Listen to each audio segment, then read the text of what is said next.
Hello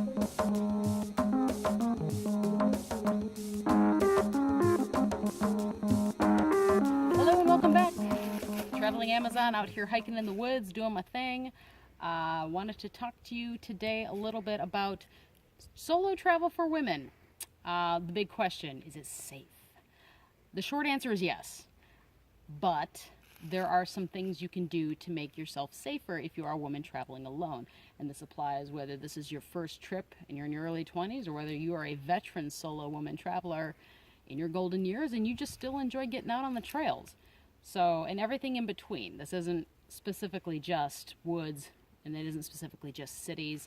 And I'm speaking from experience, just my own personal experience, being a solo woman traveler in a lot of areas that are also very remote, and in some countries and cultures it isn't even considered culturally appropriate to be a woman traveling without a male escort. So I just want to pass along a few tips that can help make you a little safer when you travel if you are a woman traveling alone. And it really comes down to 3 key points. Number 1, situational awareness. I cannot stress this enough. I come from a family with a lot of active and retired military. And the one thing that my own father has impressed on me multiple times is that the key to getting out of a conflict is avoiding it in the first place. And most conflict in criminal activity, and people preying on women when they travel, it really only becomes a problem. It could have been, a lot of it could have just been avoided had you just been more closely aware of your surroundings. Number 1, I hate to say this, but women traveling alone are considered a fairly easy target.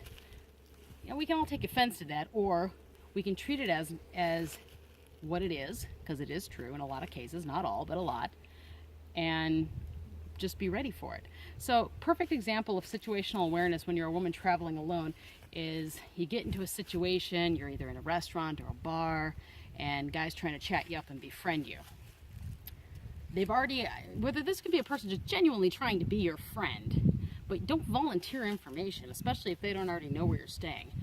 In a lot of situations where women get abducted or taken, or I hate to use the big R word here, raped, or anything like that, like out in the wilderness, more often than not, these people had tracked them and identified them as a potential mark and started following them somewhere in a city. They usually have conversations with you. It can seem, very innocent. I mean, obviously, we all know people, don't leave your drink unattended and stuff like that. But information you never want to volunteer is that you're by yourself. And there's a lot of arguments about wearing the fake wedding ring and saying, oh yeah, I have a husband, I have a boyfriend. First of all, guys have gotten really wise to that. That's a bunch of crap. You don't even say that. Tell, like, a good example, if someone's like, hey, are you here alone? Are you new to town? You're out at a restaurant, out at a bar, having a drink. Just be like, nope, just coming back. Just wanted to enjoy my time, and my friends from pick an area of the city or somewhere else. Say, my friends from, fill in the knit blank. My friends from Quito are coming in tomorrow, picking me up in the morning, and we're gonna hang out. We're gonna go do stuff. And don't ever tell them where you're actually going. Never tell strangers where you're actually going. I mean, I know it seems pretty obvious, but most of us are social creatures by nature, and we want to make connections with people. So, but when you think about it, a guy approaching you alone in a place where you're already very obviously a foreigner, you're a target. So, just those few simple words can derail you as a potential target, and just think like, oh yeah, this person's got friends coming in from this town. It sounds like she's been here before. Not as easy as a target as, maybe Jane Doe down the bar a little bit, who's having a lot of drinks and looks like she's having a good time and just chatting up anyone. And that brings me to my second point in avoiding a confrontation with a criminal or somebody, any kind of whether it be a mugger, someone looking to attack you or abduct you, is accessibility. You want to make yourself less accessible, not just yourself, but your gear and just your belongings. You just don't want to be as accessible as they would like you to be, because petty theft and petty criminals are looking for a quick grab and go. Like a mugger is a really good example. I've been tailed by people in foreign cities, and like turning around and looking at someone you think might be following you, not being hostile, just being friendly and saying good morning and stop and wait for them to pass you. If that person was looking to just grab your purse and run, you've probably already derailed this person for like, well, now it's going to turn into a confrontation. Now they have to face you dead on. People that just want to run up and grab your stuff and go, they don't want to get into a confrontation. And something that's common in some South American and Central American countries is the concept of what they call bag slashing, which means as you're walking along, and these guys are ninjas, and that's not just guys. I don't want to say it's all men or something, but I say guys generally. These people that want to take your stuff out of your bag, they're so slick about it. I mean, they'll come up and cut and grab stuff out of your pack. It can happen on buses, it can happen in airports, markets. It's incredibly common, and by the time you realize your GoPro's missing or your wallet or anything else, it's like, well, crap, now what? So accessibility. I have my rain fly on my pack when I travel, even if it doesn't look like it's going to rain, because it makes it harder for someone to visually target, like, oh, that pocket looks like it's got a lot of stuff in her bag. Okay, because they do this really quick. So you don't want to make it real accessible. You want to make it harder for a criminal. If you're standing in a market with like a whole bunch of other backpackers and your stuff's covered and you're turning around and you're watching your surroundings, there's a 9 out of 10 chance that you're not going to have anything go missing. But, you know, it's all about derailing a potential encounter. And those two things alone, knowing that you're a woman, knowing that you will be flagged as potentially an easy target, but those two things alone can help a lot. Another good example is having like zip ties with you. Like if you're camping, I like this because you can zip tie your things together, like when you go to the bathroom. So somebody looking to just kind of sneak into your tent and like open it up and maybe grab your stuff because they saw you go to the bathroom or something and you don't want to drag all your kit with you.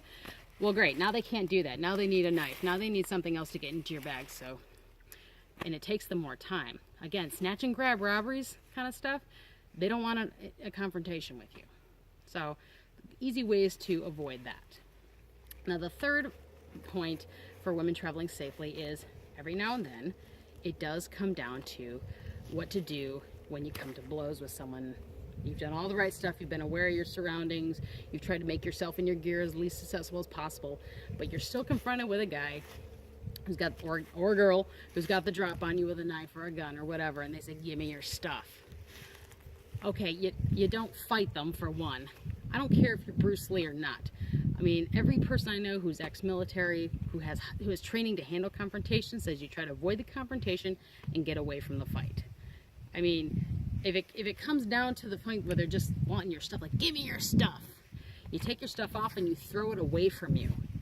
Because if they don't want you, if it's a robbery like that, they want your stuff, so throw it away from you, and you got a better chance that they're going to go for your stuff than for you. And when that happens, you get away. You get away from the situation.